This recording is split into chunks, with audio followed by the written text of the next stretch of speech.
Coogs House. The Houston Cougars are heading down the road very confidently to San Antonio to play the Blue Devils. And I got to tell you, they've got every reason to be.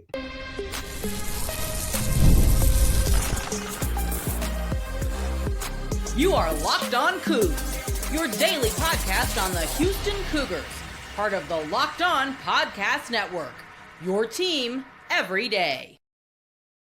Welcome to Locked On Coogs Daily Podcast about your Houston Cougars. I'm your host, Houston-born teacher and coach Parker Ainter, to break down all things Cougs. And whether you're a U of H fan or just a hater who came to stop by, thank you for making Locked On Cougs your first listen of the day. But you may make us your first listen each and every day as an everydayer out there. We appreciate you over here. If you want to join the conversation but you don't know what to say, tell us in the comments down below where you're watching the Final Four on Saturday night from, because that's all we're doing today. We're talking about Houston Cougars in the Final Four. We had a whole other episode come out as well. This one, we're going to look some at some more basketball side kind of things with it. We'll talk some at the end as well about that trip to San Antonio. Now, I will say this was brought to you by 5 Hour Energy, and you're going to need those this weekend because it's going to be a late night Saturday as Houston is playing Duke in the proposed 7:49 Texas time tip-off. That's a really, really late game. So I think the story of this game is going to be a couple of things. Like I said, I want to talk about San Antonio and the trip there at the end. In the middle, I'll talk some about Houston and when they have the ball and some things they can do there. But ultimately, this game's, I think, going to come down to good versus good. Houston's number 1 ranked KenPom defense. That's an analytical model. And Duke's number 1 ranked KenPom offense, the same analytical model. Clashing of the Titans here of sorts across the board, right? And, you know, these are in a weird year. We've got 4 of the highest ranked KenPom teams of all time. Like all 4 are in the top 10. And it really feels like any team could win. I think that team's going to be Houston. I think that's obviously a little bit of bias or whatever, but I also feel pretty confident in what I've seen Houston do all year. And so to get ready for this one, obviously I was watching Duke in the tournament. I went back and watched some of their Alabama stuff and the Baylor game and yada, yada. I think Houston played Arizona, who Duke has played twice this year. I think Houston played Arizona firmer. Didn't let Caleb Love get wiggly like he did against them in the NCAA tournament game. And I think Duke's offense has really saved them from a lot of, you know, they've got a top whatever. I think it's like top 5 KenPom defense as well. It's like they're bad on that side of the floor. But I did notice that it felt like, you know, Arizona also had 93 points. They kind of found ways to score throughout the game against that vaunted defensive Duke. And Houston's got a better offensive system than Arizona does. I looked at the NC State game, and I looked at the Clemson game as well, though, from the regular season. I looked a little bit at the Kansas game, but honestly, that's so early in the year. It'd be like watching Houston play Alabama as your like benchmark. It's like that was so long ago, right? And so when I was watching conference games against NC State and Clemson, I pulled up some notes, wrote some things down. NC State had kind of a very similar game plan to Houston, lost the game by just 10. NC State has a lot less talent than Houston, but again, the same kind of game plan, long possessions, force Duke mistakes because you're wearing them down. NC State, again, kept this to a 10-point game. It was a 2-point game at the under 3-minute mark.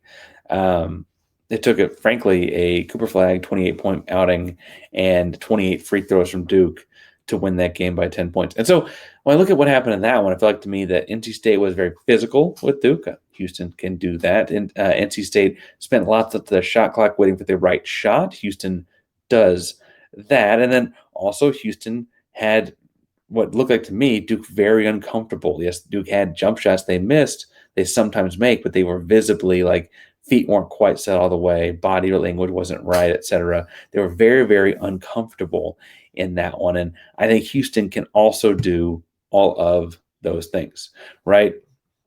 Clemson was the game that Duke lost. It was kind of their surprise loss of the season because no one goes undefeated anymore. 4 of the 5 starters for Clemson had over 10 points. Victor Lakin, he has the same one that used to be at Cincinnati. He had over 20 points in this one. And so spread out scoring amongst their top few guys, I think was really, really important. Clemson's a team that I think is in some ways, roster construction, poor man's Houston. Yes, Victor Lakin's like 6'11", but their next tallest guy in the rotation, for all intents and purposes, with any real minutes, is like 6'8". They have 5 seniors. 4 of those guys average double-figure points. And when Clemson played against Duke and Clemson beat Duke, they didn't like have this barrage shooting day from three. They shot the ball well, but they only shot 10 threes. If anything, I thought that they didn't even really hold Duke to all that few of threes. The Clemson thing was interesting in watching because I thought there were a lot of the things Houston could steal out of that as well. Houston was able to ultimately kind of negate all speed advantages, was really quick to get back, kind of shut down, fast break stuff that Duke was trying to do. It looked like Duke got frustrated at times to how slow the pace of the game was. I think Houston can steal that lesson every kind of way. And ultimately, I guess Duke did almost win that game still. Cooper Flag was called for a travel when he slipped on the floor in the last portion of that game. If he makes a layup there or something and ties it up, I guess it could have been a Duke victory. But when I look at this, I think lots of these games give me reason to be happy as a Houston fan in this because honestly, across the board, whenever you see Duke play a bad, or whenever you see Duke play a good defense, there it is. Whenever you see Duke play a good defense in terms of analytical data, they really struggle, and they increase the pace of the game, which is certainly one way to push the envelope and get the ball back in your court, so to speak. If you're not shooting the ball particularly well, getting up more shots helps, right? But Houston has been immune to that all year long. People don't speed up Houston, even Auburn and Alabama and San Diego State and Tech, who all beat Houston. I would point out that most of those are fairly close margins, obviously. I would point out that each of those teams had to kind of beat Houston at their pace. Not like Tech already plays that pace. Auburn's comfortable with a lot of paces. But like Alabama had to slow down to play with Houston, and they were able to still pull out a win in overtime out in Vegas, right? And so I think that Houston controlling the pace in this is going to be really, really important. Houston controlling the glass in this one is really, really important. When I look at what Duke does, they rely on a couple guys to get a lot of rebounds. Those guys are very good, but I think that that's going to be troublesome for them because of how well Houston does as a team rebounding unit. They're going to have numbers on a lot of that. Now, some of this is going to come down to Duke's size. Duke is really, really big, but ultimately feeling pretty confident about Houston in that aspect. Duke runs a handful of sets here when you're looking at what they do to get Concanipple or Flag, the ball moving downhill. And what I think is interesting is even with how big the Maluka kid is, he's truly like an outside the paint kind of player. And so when you see him outside the paint, he's not like a scorer out there, like that, but he's comfortable enough to get into handoff actions and then have a hard dive to the rim after. And that like running start for him is really, really important. The tag side guy is going to have to be there to take a charge or to slow him down or bump him or whatever, right? I mean, really, really important to do that. I also think for what it's worth that you'll see Houston vary how they play the ball screen. It will all be aggressive, but there'll be blitzes. There'll be There will be hedges. There will be level play and switch. There'll be there'll be all kinds of stuff. But truthfully, Houston's going to have to vary that because Duke is really, really good at seeing something once, coming back down the floor, and attacking what they just saw, right? And part of that's credit to John Scheyer, and part of that's credit to great basketball players they've got in that program. But also, I think that they hadn't played a defense like Houston that can swap a lot of those things, a lot of those coverages on the pick and rolls, right? So anticipate that happening some too. And there'll be times where Duke is ready for one and they pop it. They're a really good basketball team, right? I imagine this one's a close one. I want to go through their starting lineup in a second and talk a little bit about like what the end result of this one could be based on that. Then I did say I want to talk to you guys some about what's going on in San Antonio. But first, today's show is brought to you by our buddies over at Fabric. Now, I want to tell you guys about fabric because it tells you what to do when life is moving so fast, especially when you have a family. Now, one day you're watching your kids take their first steps, and then suddenly they're just off to college. And like as scary as that is for me, the 22-month-old, that's why securing the future can be so important. Fabric by Cooper Life can make it simple to get term life insurance that fits your family's needs. With Fabric, you can apply it for term life insurance right online, right from your couch. You could be covered under 10 minutes, and in many cases, no health exam is required. Very affordable coverage. Get millions of dollars coverage for far less than $1 a day. Don't need to worry about protecting your loved ones because you don't have to break the bank to do it. Join the thousands of parents who trust Fabric to help protect their families. Apply today and join in just minutes at meetfabric.com/lockedoncollege. It's meetfabric.com/lockedoncollege. Policies issued by Western Southern Life Insurance Company, not available in certain states. Prices subject to underwriting, healthcare questions.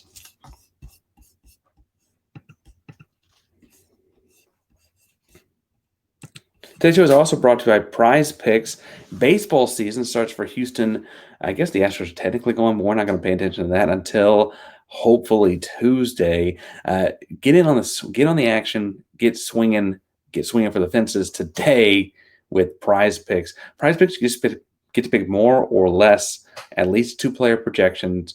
If you're right, you get to 1,000 times back your catch. 1,000 times back your catch with strikeouts, RBIs, first inning runs, whatever the case may be. It's fast, simple, takes less than 60 seconds, payouts really quick, safe, secure. Really, really great way to get into baseball as it's going, as March Madness is wrapping up. Now, download the app today and use code LOCKEDONCOLLEGE. Get $50 instantly after you play your first $5 lineup. It's the code LOCKEDONCOLLEGE for $50 instantly after you play your first $5 lineup. That's Prize Picks. Run your game.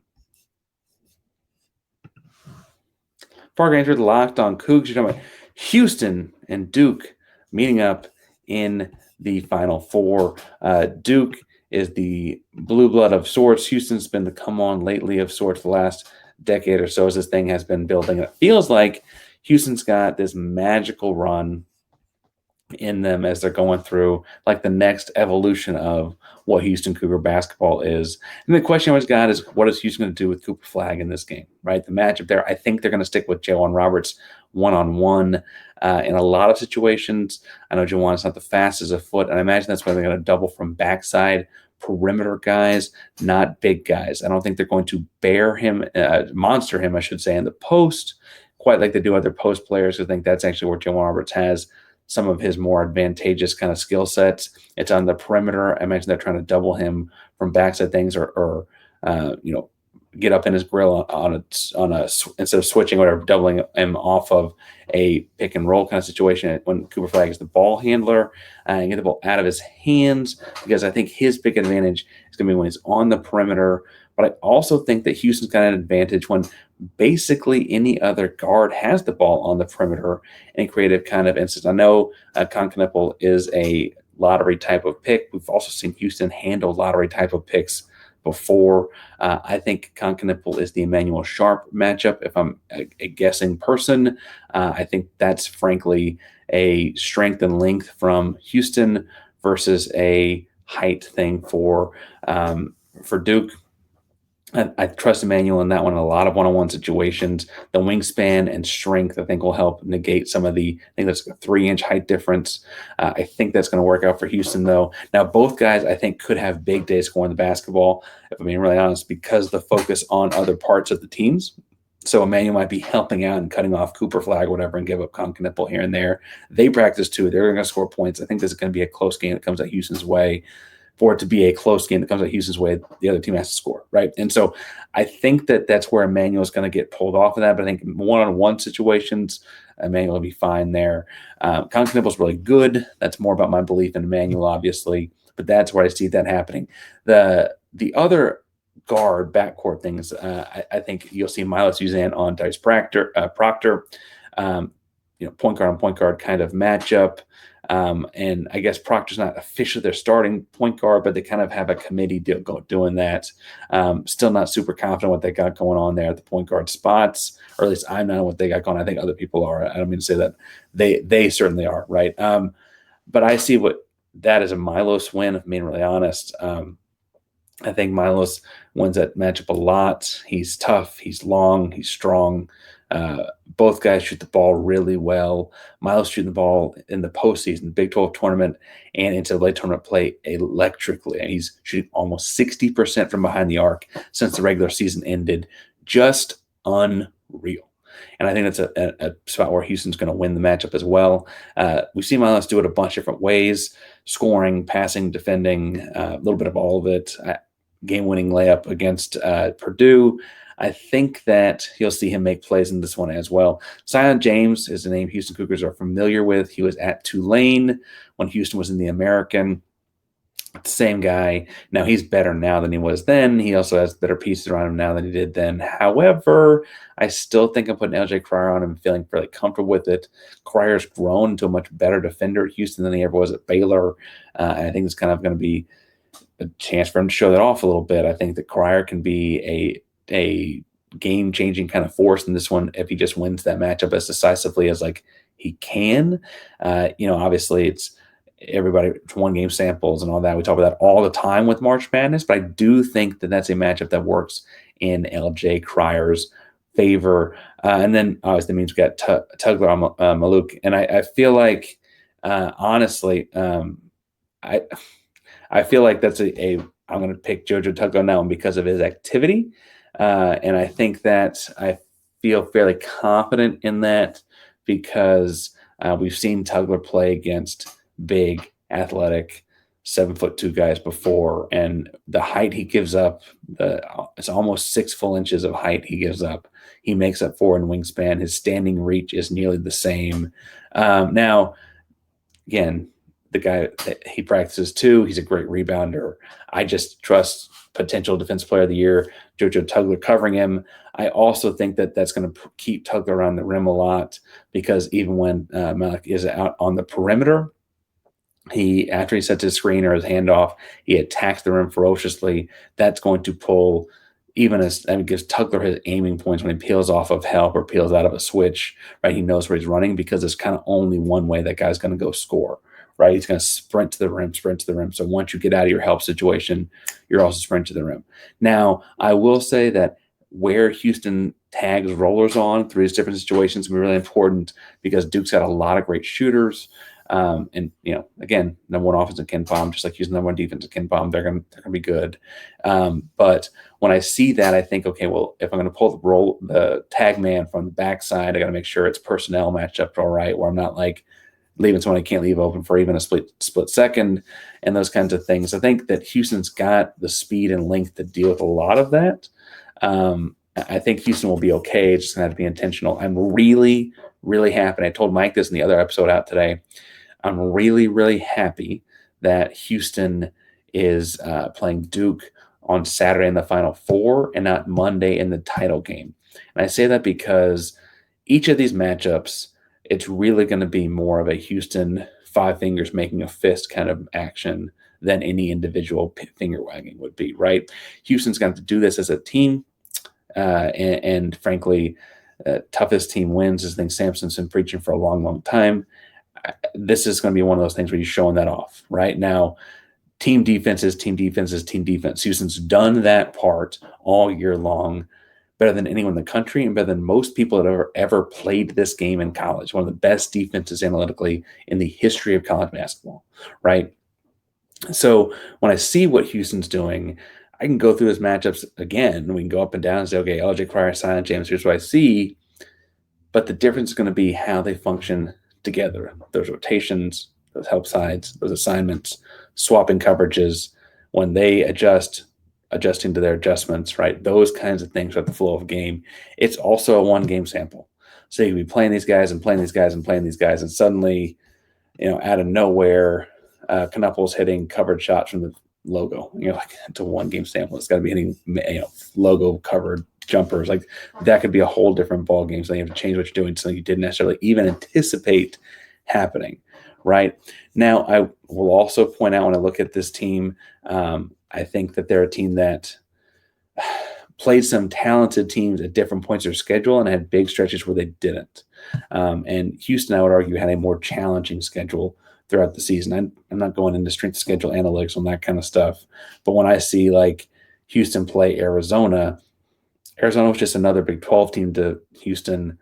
It was kind of the toughest game Duke's had in the Big Dance, right? When I see what Houston had against Gonzaga being like the best 8 seed, analytically speaking, of all time, it doesn't make sense that they were an 8 seed. That wasn't happening to Duke. Houston having to play Purdue 70 miles, 65 miles, whatever it was, from their home court. That didn't happen to Duke, right? Houston's got a lot more of these battle tests along the way here. And frankly, Houston has beat, just like Duke has beaten teams to beat Houston, Houston's beaten teams to beat Duke. So some of that transitive stuff's kind of awkward as well. I really, really think, again, it's not like if they played 10 times, Houston wins 10. I think Houston wins more times than they don't, though. I think these teams are really evenly matched. I'm going to sit here and stick with, I'm going to go mid-60s. Let's go like 67, 63. I think it's really more of a one-possession game that gets pushed to 4 points or 5 points or so after free throws still. That's where I'm sitting on this one.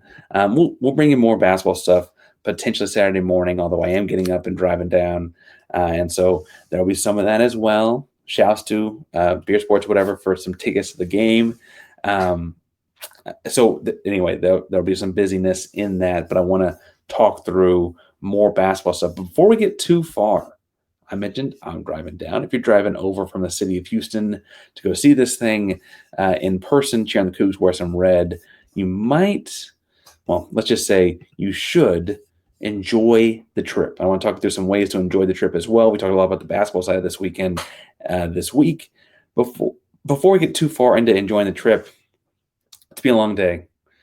Again, 7:49 tip-off, late at night. Game's going to end late. You're going to be celebrating after a Coug win. 5-hour energy offers the energy to keep on going, whether you're staying up watching NCAA tournament games, squeezing a round of golf after work, just to keep with your busy day. 5-hour energy gives you that quick, refreshing pick-me-up whenever you need it. On the go, super easy, super compact. I like those like blue raspberry, soury kind of flavors. They got peach mango, watermelon, all kinds of 15 flavors online at 5-hour energy, the number 5hourenergy.com. You can build your own 12-pack or 24-pack delivered right to your door. If that's not fast enough, you can go get a 5-hour energy shot at your local grocery or convenience store. Wherever you're at, they're at as well. Stock up today and stay energized. Locked on Cougs, you're talking about Houston, Duke, Final Four. We're talking about it all week. And, this is a big weekend for the program. It's a big weekend for the school. It's a big weekend for Houston basketball. It's a big weekend for everyone involved. And that includes you driving over, right? And so I was looking like, well, if you're making a weekend out of this, what do you do? What are you looking at? And I was just going to say some things. I'm a big food guy, but if you're going back and forth to the game, cheer on the Cougs, what are you looking to do on the way there, right? San Antonio is kind of a fun city. I'm personally just going there and back. I got work stuff Monday during the day, teacher, coach, etc. Right? I got to get in and out, right? And so when I look at San Antonio, if I'm coming from Houston, first of all, personal preference here. If I am leaving Houston, heading to San Antonio, and I've got like the extra 10 minutes to get off I-10 for a second, I'm going to Luling City Market, get some Luling City Market barbecue, get a big red with it. Trust me, the sausage there, like that's what I'm rolling with. Okay. Luling's also got a Buc-ee's if you need more of a pit stop. And if you can't get off I-10 or you're there more breakfast time, there's I think it's Schulenburg is got the Old Country Bakery is the sign, right? So they got that for kolaches and stuff like that as well. All kinds of places to stop in all those small towns. Support those small towns. I love the cities of Gonzales and Cuero and Victoria. Those are a little further south, probably a little too far out of the way. Luling is not that far off the beaten path, though, here. So make sure you're supporting small town Texas, please, please, please. Also, if you get San Antonio, like, what do I do for the game? If you somehow managed to be a Texan this far in life and not been to the Alamo, do the Alamo. If you somehow managed to be a Texan this far in life and not done the Riverwalk, eating, drinking, shopping, etc., do that. I think Asanar is probably the place people would tell you to go, but do that. Do those kinds of things. You're not, do those things for the sake of doing them.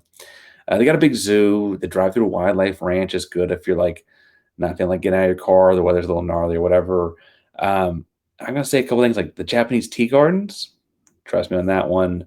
Pearl Brewery, Puffy Taco at Henry's, whatever. Enjoy the city, enjoy the town, make a weekend out of this.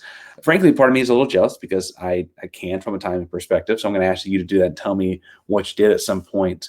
But also, like, this is, I think, a weekend, if my hunches are correct here, that like you're going to remember for a long time. Houston Cougar basketball is reaching something or reaching for something they haven't done. Now, NC State, before I was born, in the Phi Slamma Jammer era, they were, the Valvano, the bad rebound, et cetera, away, right? And I'm not trying to bring up old wounds, pour salt on old wounds, but that's the closest it's been.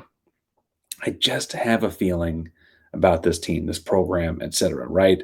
It's a bunch of upperclassmen that have been working towards this moment. It's a team that, frankly, kind of feels like they had stolen from them by this Duke team last year, right? And obviously, a lot of faces have changed over for Duke.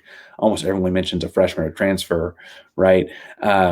But at the same time, it's still Scheyer, still those blue jerseys, it's still that program, right? And a lot of Houston's returners remember feeling like that was taken away from them, right? Jawan Roberts was playing last year on one leg and one hand, getting his knee drained every 3 days, right? He had his hand in a soft cast.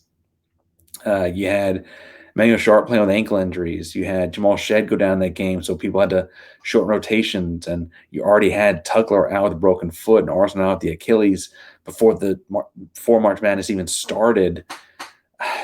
I mean, this Houston team has felt like it's been on a mission for a long time because they came back from that game, because they, quote, ran it back. They went out and got Milos Uzan to join the party. And it feels like this mission is just about to be completed with a couple more wins here this weekend. Now, we're going to be following along. Again, I'm trying to get something out to you on Saturday morning, but also the travel of the weekend could throw some of it off. It might be short, sweet to the point. We're going to be live from a cell phone after the game for a short amount of time. Also get to you Sunday some as well. We're going to do all kinds of stuff with if the Cougs went on Saturday, getting ready for Monday night and celebrating as much as we can, as often as we can. There's also been spring football happening and all that, so we'll get into that sometime next week. Baseball season's happening. Houston's got a new women's basketball coach, and I think the rosters are going to start shaping up very soon. All of that and more. So hit subscribe. Hit the bell so you know when we're live. Because Locked On Cougs trying to bring the every day or something new each and every day here at Locked On Cougs. Prime member of the Locked On Podcast Network. That means your team every day. Our Final Four bound Cougars. Go Cougs.